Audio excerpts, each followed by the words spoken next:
On the 23rd of February 2023, we had an election on the 25th, sorry, of February 2023.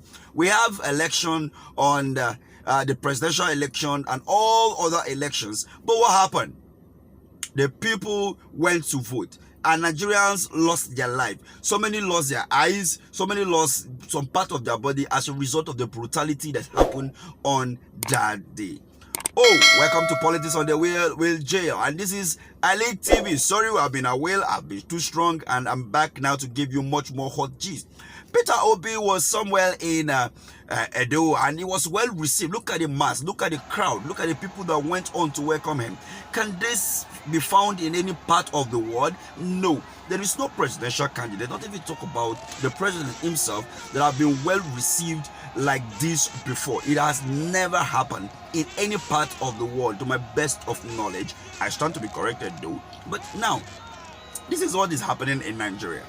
You know, on Sunday, Nigerians went on the street in Abuja to protest, our eyes on the judiciary. They raised this opinion that since the case have been closed, I don't think interpreting the constitution as to who won the election on the 25th of February, as to the 25% in Abuja, the forgery that has been done by the APC and Asked Tinubu, disqualify this guy, let's move on. If you're not going to disqualify him, if you want to do a rerun or any form of judgment that you want to pass, why don't you just pass it? And then Nigerians know their fate. We know how to run the economy, the country is moving forward and everybody's cool.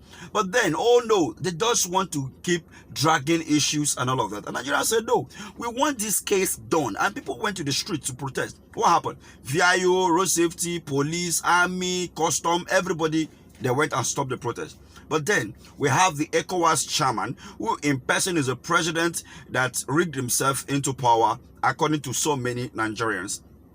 They call him President Select by the INEC, but it was the one that was declared the winner of the election anyway by the Independent National Electoral Commission, of which the election is already been disputed in court and waiting for the judgment. Now, the president is the ECOWAS chairman, and he said that they will not tolerate any kind of coup in Nigeria or in any African nation, West African nation. But few weeks later, there was a coup in Niger, and they want to restore constitutional order in Niger. Excuse me, sir.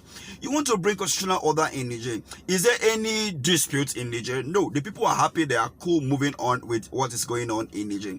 But here back in your own country, that you practice democracy, there is no way people can go out to protest, to air out the view that they are not comfortable with some of your decisions and policy, or they are not comfortable with the way in which you get yourself into power on the 25th of February 2023.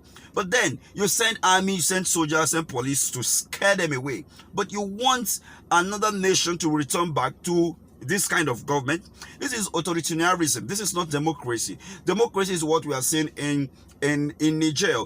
Democracy is the government of the people, but the people for the people, by Abraham Lincoln. And if it is the government of the people by the people, then the people of Niger said, we love, and we want to move on with military regime. And the military regime is the government of the people. So democracy is the government of the people. And the democracy that we are having in Africa and West Africa, as it stands right now, is the government of the West, for the interest of the West, not actually for the interest of the people. And that is what is happening in Niger. And now in Nigeria, Nigerians are saying that pass the judgment, all eyes on the judiciary, but you went ahead to stop them. Is that the democracy you want? No. This is not the democracy we want. Now, let's look at the ministerial nominees. The ministerial nominees, we had people that are filled with corruption. We had people that their hands are filled with a lot of corruption cases that have to answer the EFCC. We even had some people saying, or we had some rumor that they want to bring back the former EFCC boss. I have not confirmed that, so I don't want to even talk about that yet. But then, if you want to look at confusion in Nigeria, we have 36 states that comprises of 48 ministers. And out of these 48 ministers, 41 of 58 ministers have corruption cases. 9 out of 11 governors who lost election are now ministers. They were rejected during the election by their people in their home state. But now the government of the people, is now picking them to rule the people.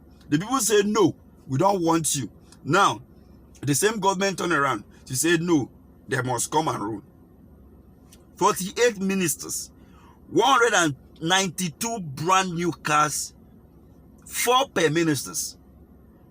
Outside that, you will be having something like almost 720 aides, 15 per ministers, 240 security personnel, 5 per ministers.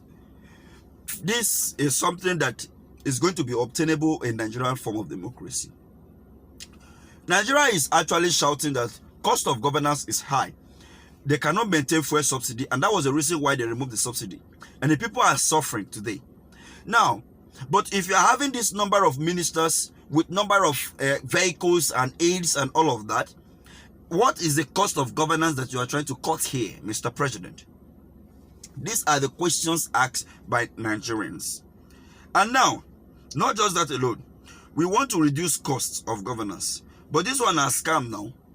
This one a total scam. Because when you do a comparative analysis between the United States of America with Nigeria, now you will see that the United States of America have just less than 20 ministers self. And how many states do America has? America has over 30 states, over 50 states self. And they have just 15 ministers. But come to Nigeria, hell no.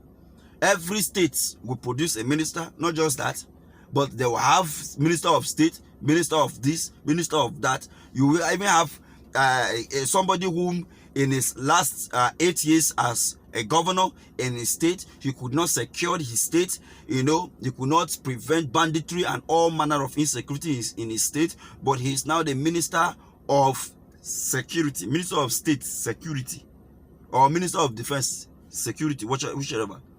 So are we saying that, okay, fine, you have a lot of banditry in your state, so you should have a knowledge of all this insecurity and all of that, so bring it to the national level, let's see how we can deal with it. But excuse me, if you couldn't solve it at the state level, is it at the national level that you intend to solve this, or you want to invoke the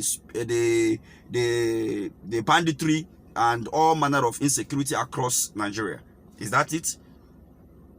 Like the APC respond at the Presidential Petition Tribunal, you know, in their final address, where they said if they try to remove the president, Bola Ahmed Tinubu, then they are trying to send this nation into chaos. Is that the reason why you are bringing all manner of corrupt field people that will release, you know, they make the country ungovernable, like they normally say? You know, this is something that we cannot continue to be in this form of government, and I believe that enough is enough, and Nigerians, it is high time that this should be stopped by all legitimate means. This is my humble opinion on those that were, you know, inaugurated yesterday, because yesterday we had a full cabinet, and we now know that this government is ready to hit the ground running, either in a way of corruption or whichever way they want to run the country. They have, you know, inaugurated their cabinet, and you can see Wike received the loudest ovation yesterday. Minister designate from the great River State.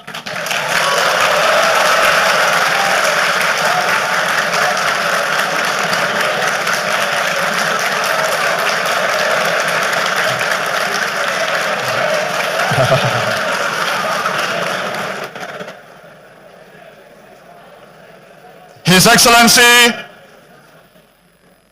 Barrister Chief Nyesom Ezenwo Wike. And he went forth to say there's going to be a lot of demolition. He will remove houses and all of that. I brought a video to your notice about that, his speech earlier. You can check it out to see much details about what Wike said. And, you know, a lot of things that will follow suit as all of them resume work today or yesterday in their various offices. So now it's time to hold them accountable until the courts decide what's happened next. Thank you for watching. Until next time, I remain J.